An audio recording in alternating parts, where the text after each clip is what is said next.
What's up to all the homies and all the homies? It's your man Jay. It's your man Twan.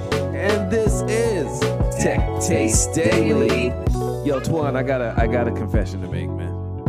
What's up?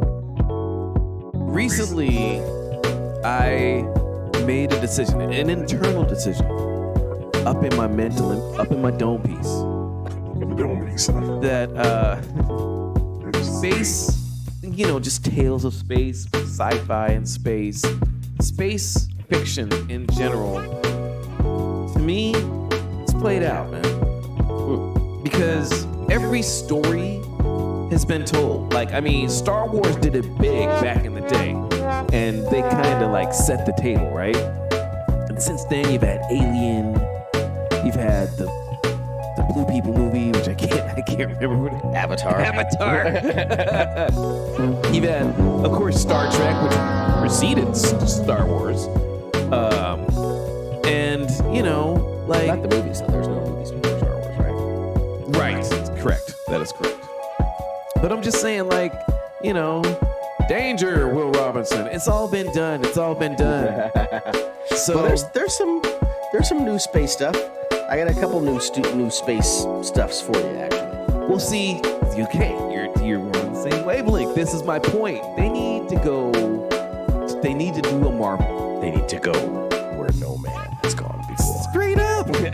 Because if you think about how successful was Game of Thrones. I'm sorry. They need to go where no one has gone before. Let's be politically correct. Yes.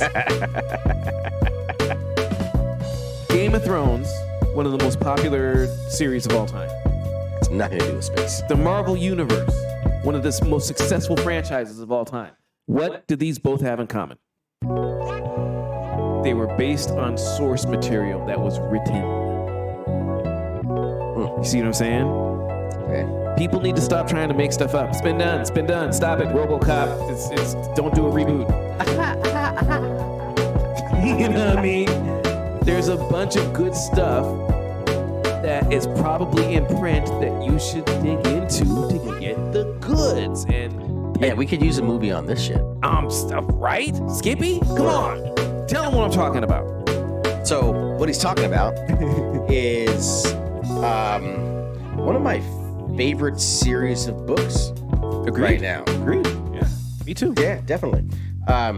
It's the Columbus Day, or rather Expeditionary Force series of books by Craig Alanson, Columbus Day being book one. And this series of books is, well, it starts off not being about space, but rather kind of, right? About Earth. Well, no, you're right. It is about Earth. Yes. It's about Earth and how the little hamsters came and wrecked our shit.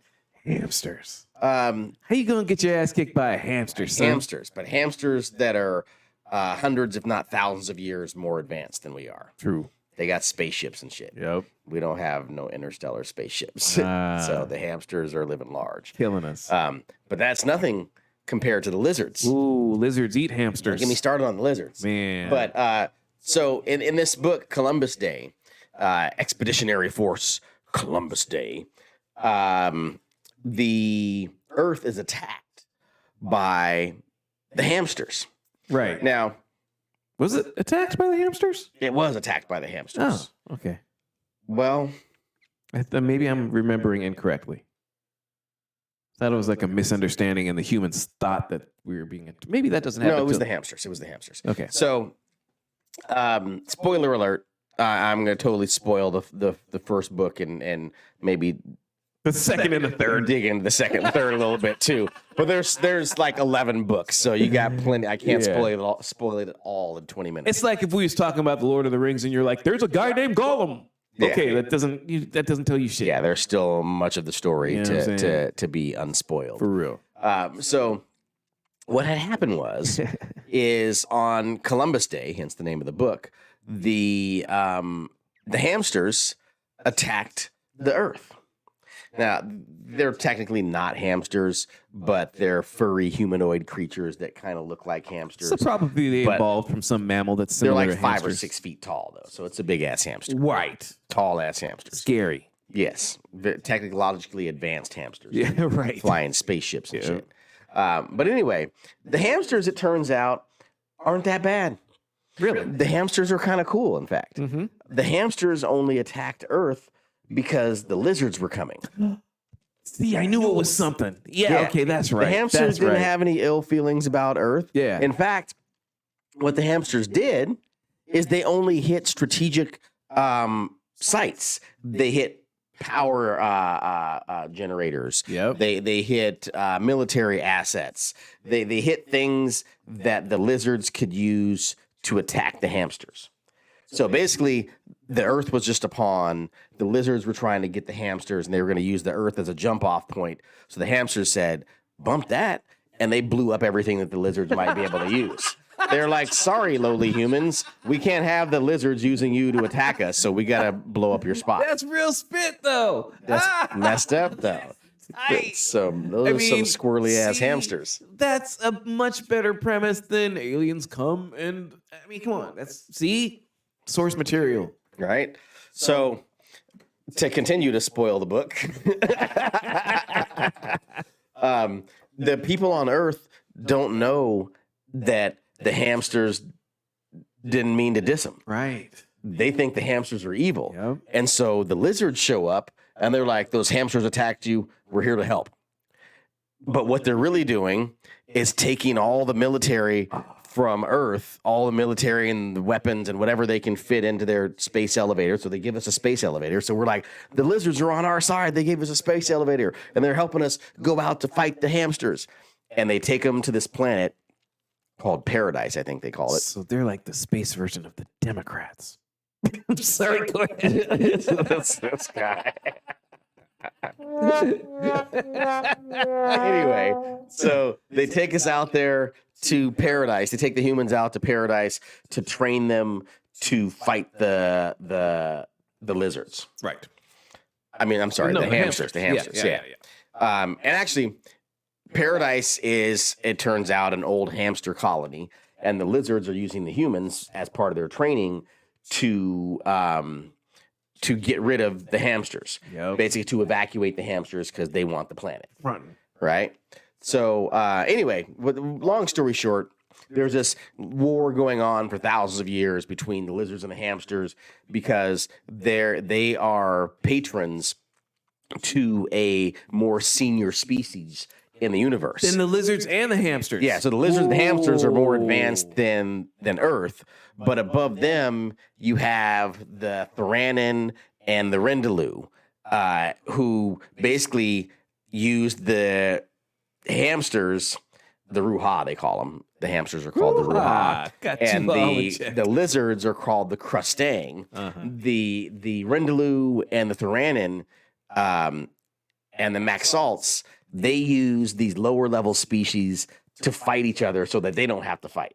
It's like the CIA going in and hiring insurgents to go and do stuff because they can't get in there because it's kind of against the UN rules to go in and declare war on these smaller villages and whatnot. So they just hire some insurgents to go in and do terrorist shit. That's why the lizards are like the Democrats and the people are like the black people, and they're like, we're going to take you to paradise, man. It's going to be all good. Then they kick you in the ding-ding. So yeah, this whole Expeditionary Force Columbus Day book is about how Earth gets attacked. We go to paradise. We get rid of the hamsters, and this guy Joe Bishop is like a sergeant, maybe. Yeah, he's a low level. He's pretty low level. Yeah. But when the lizards attacked Earth, him and his little band of merry men, they hijack or they hotwire ice cream truck. Yep. that looks like Barney. Right. Like the ice cream truck is all painted like Barney. It's got Barney stickers on the side or whatever. So they hotwire this Barney truck and they roll up on some lizards and they mess these lizards up. See, now, from all the details that we're giving you right now, it probably sounds like, man, y'all telling us the whole book. Not even close. We haven't even got to the main This is just part of book one. Like I said, there's 11 books. Yeah, so don't get it twisted and don't freak out. It's gonna be worth your read. The link to the book is in the chat. In fact, worth your read. Let's listen to a little taste of it. Yeah, let's do that. Yeah. The Ruhar hit us on Columbus Day. Every country had a name for the day the Ruhar attacked. The common name that stuck after a while was Columbus Day. I guess that makes sense. There we were, innocently drifting along in the cosmos on our little blue marble like the Native Americans in 1492. Over the horizon come ships of a technologically advanced, aggressive culture, and bam! There go the good old days, when we humans only got killed by each other. So, Columbus Day. It fits. When the morning sky twinkled, with what we later learned were Ruhar ships jumping into high orbit, we were curious. When power plants, refineries, factories, and other industrial sites around the planet started getting pounded from orbit with hypersonic railgun darts, we were shocked. For me personally, when a Ruhar combat transport dropped out of the sky and skidded across a potato field outside my tiny hometown in northern Maine, that was when I became officially alarmed. It was a Monday morning in early October, the Columbus Day holiday in America. I was home on leave from the Army, visiting my folks, taking a break after my battalion got rotated home from peacekeeping duty in Nigeria. What a shit job that was. I was happy to be home in the States. My leave was ended by a burning streak across the sky as the Ruhar transport came directly over my truck. It arced over the lake and crashed in the Olafson's potato field, plowing up dirt and potatoes until its nose was half submerged in a pond. It wobbled side to side for a minute with a screaming sound coming from its engines. Then it took off and flew low and unsteadily over the tree line toward the center of town, trailing smoke from its underside. Our supposed allies, the Kristang, think that Ruhar assault transport was damaged during the drop from orbit and fell short of its intended target, since that is the only possible reason the Ruhar would have invaded Thompson Corners, Maine. Hell, I didn't want to be there anymore. That's why I joined the Army in the first place. My hometown is nice enough. It's simply nothing special. There's potatoes and cattle and sheep and other farming, of course. That's talking, and some people, like my dad, had jobs at the big paper mill down in Milliconic. You could get by with some lumbering, working as a hunting or fishing guide, a little welding on the side, whatever. Nobody in northern Maine relies on one job. Anyway, Thompson Corners is not the sort of vital strategic target that military planners would think of when deciding where to drop from orbit a combat transport with a dozen or so heavily armed troops. The Ruhar troops, cute and furry bewhiskered bastards that they are, no doubt waited until their transport finally skidded to a stop on the front lawn of the elementary school in the middle of town, popped the door open, gazed in awe at the magnificent vista of Thompson Corners, and asked the pilot where the hell they were. Soldiers are soldiers, whether they have fur, skin, or scales. So logically, the Ruhar lobbed a missile at the most imposing structure in the area, the potato warehouse, and took it out in impressive fashion. I mean, they blew the hell out of it. Those soldiers must have had something against potatoes. Next, they destroyed the two bridges across the Scannicut River, the railroad bridge and the old concrete highway bridge that's been there since it was built by FDR's Works Progress Administration in the 1930s. We'd had a lot of rain, and the river was running high, so with the bridge out, the only way for me to get into town was to drive all the way to Woodford and cross the river there. Like the old New England joke, you can't get there from here, right? Nice idea, if the roads hadn't been clogged with panicked traffic and 100 other people didn't have the same idea I had at the same time. And when I saw that assault ship coming in, trailing smoke behind it and headed for the center of Thompson Corners, I was already in my parents' pickup truck on my way into town to pick up my sister from a friend's house. It was 10 minutes after the first sights got hit. The radio said the governor had just declared a state of emergency, urged everyone to remain calm. Then all communications went out. No radio, no cell phones, no TV, no electricity. I didn't need to wait for instructions. I was going to pick up my kid sister, get back home, and hunker down with my family until I figured out what the hell was happening. Actually, yeah, you're right. Behind the seat was my father's bird hunting shotgun and a box of shells that were good for quail and not much else. Shows how clearly I was thinking that morning. All my Army gear, including my rifle, were back at Fort Drummond, New York State. So let's let's talk. Let's spoil that part of the book. Wait. I got a question for you first. All right, what's up? Who would be the best actor to play that dude? R.C. Bray. I mean, not R.C. Bray, but Joe Bishop. The sergeant guy. Hmm. I know. He can't be too cute because that's a big part of the story, right? How that guy's just a regular. Just a regular. So it can't- regular Joe. can't be regular like- Joe Bishop. Dwayne The Rock or nobody like that. You know what I'm saying? It can't be freaking. Who's that pretty ass nigga? The one. It can't be him. I can't remember his name. Who could it be? Who would be a good... Tobey Maguire. He's too old. He's too dorky. He's like on some American Bruce Springsteen freaking. You know. Dang, who? I don't know. I thought we would have an answer pretty easily, but I have no idea. Jared Leto. No, he's too. The Joker. The Joker. Yes, that's who it would be. Not the Jared Leto Joker, but the disturbing Joker. Well, they're all disturbing, but you know, the latest Joker. Joaquin Phoenix. Yes, son. That's who it should be. I don't think he'd make a good Joe. I picture Joe more like He's too old like too. Joe Rogan shaped. Joe Rogan. Joe Rogan would make a great Joe, right? Joe Rogan would be Joe perfect. Rogan for Joe. Oh, that would be so good casting. Yeah, they'd have to youngify him a little bit. They though, would, 'cause yeah. Joe Rogan. I mean, Joe Bishop is Homie's supposed to be like hella young. crazy young. So Yeah. yeah. But anyways, you guys got a little taste. But of yeah, Joe would make a good Joe. The pace of the story is unrelenting. So, but wait, let's talk about Skippy. All right, So, that's the best part. around chapter 10 of Columbus Day, book 1 here, Joe is in prison. Not prison. He's in a closet. But he's being detained Right. by, I forget who he's being detained by. By the Not hamsters, or the hamsters, lizards, the or lizards. He just escaped the lizards. somebody's detaining him. And Exactly. It doesn't really matter. he hears some voice talking to him, and then suddenly the door to his closet that he's locked in, or little storage closet or storage room or whatever, clicks and it's unlocked. And he goes into the other room and he's looking around for the voice, and the voice is like, over here on this shelf. And he's looking around. He doesn't see anything except for like a beer can, a shiny beer can with no label on it or anything. It's like a Budweiser, but without any of the print on it. Yeah. Imagine a Coors Light without the Coors Light writing on it. Just like a silver cylinder, looks like a beer can. And the beer can is talking to him.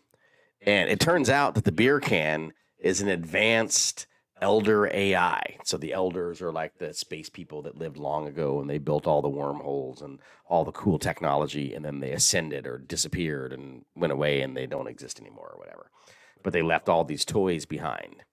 And this AI in this beer can shape is one of those pieces of technology. Nice. But I've never seen that before. That's dope. That's exactly what we're talking about. Oh, yeah. The whatchamacallit, Joe's talking to this cylinder, this beer can, and the beer can is being kind of insulting and disrespectful. Yeah. And so Joe Bishop decides that this beer can is kind of an asshole. So he decides to call him Skippy, just to be disrespectful, because Skippy's kind of if your name's Skippy, sorry, but Skippy's kind of a disrespectful asshole name. So he the Skippy, the beer can, wants to be called something, the magnificent, most awesome, blah blah blah. And so Joe's like, I'm gonna call you Skippy instead of magnificent, all-seeing, all-knowing, whatever it was that the beer can wanted to be called. He decided, I'm just gonna call you Skippy. It's shorter and to the point. And Skippy's like, you will call me Skippy the Magnificent.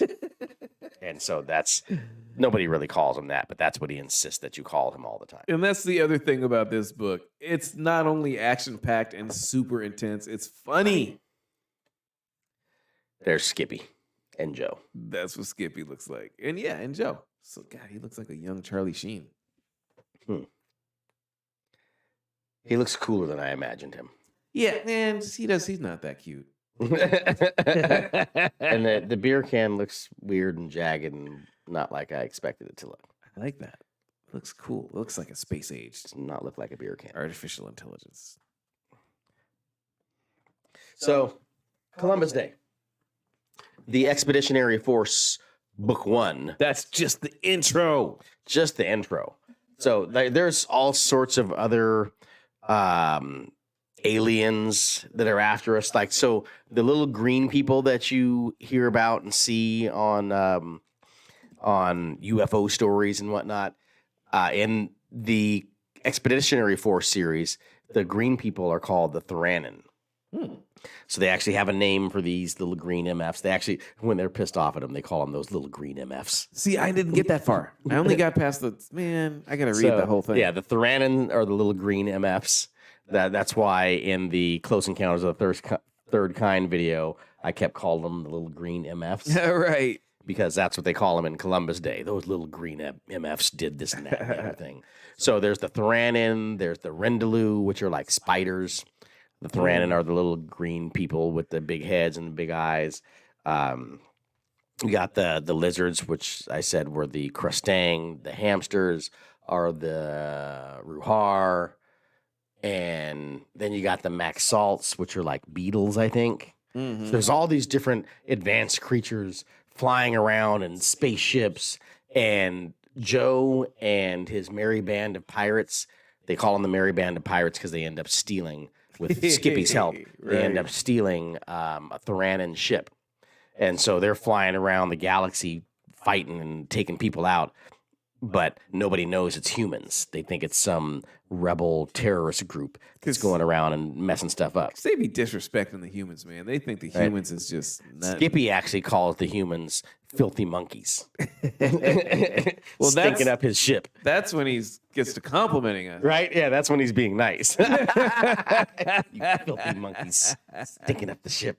Anyway, so if you haven't heard of it, you haven't read it, you haven't listened to it, you should really check out Expeditionary Force Book 1, Columbus Day by Craig Alanson. The link to the book on Audible on Amazon is in the chat, but it's also in the description. So check that out.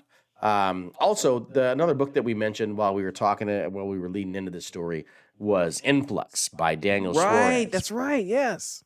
So maybe we'll do another book review on that. But that's a book about a secret agency that whenever something new is invented, like Osimo, or AI, they take that invention and they offer the people that invented it the choice to either join their organization or they put them in prison for geniuses that didn't want to contribute or didn't want to donate their new inventions to this secret agency and instead wanted the world and the public at large to have access to their inventions. So it's like real life.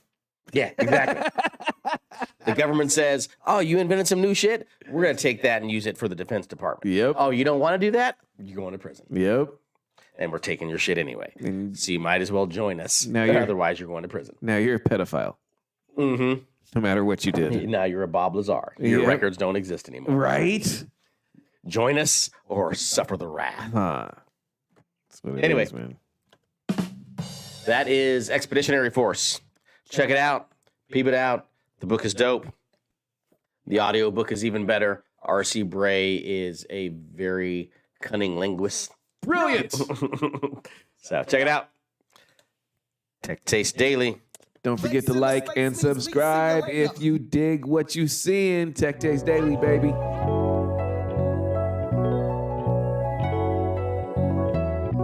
Tech Taste Daily.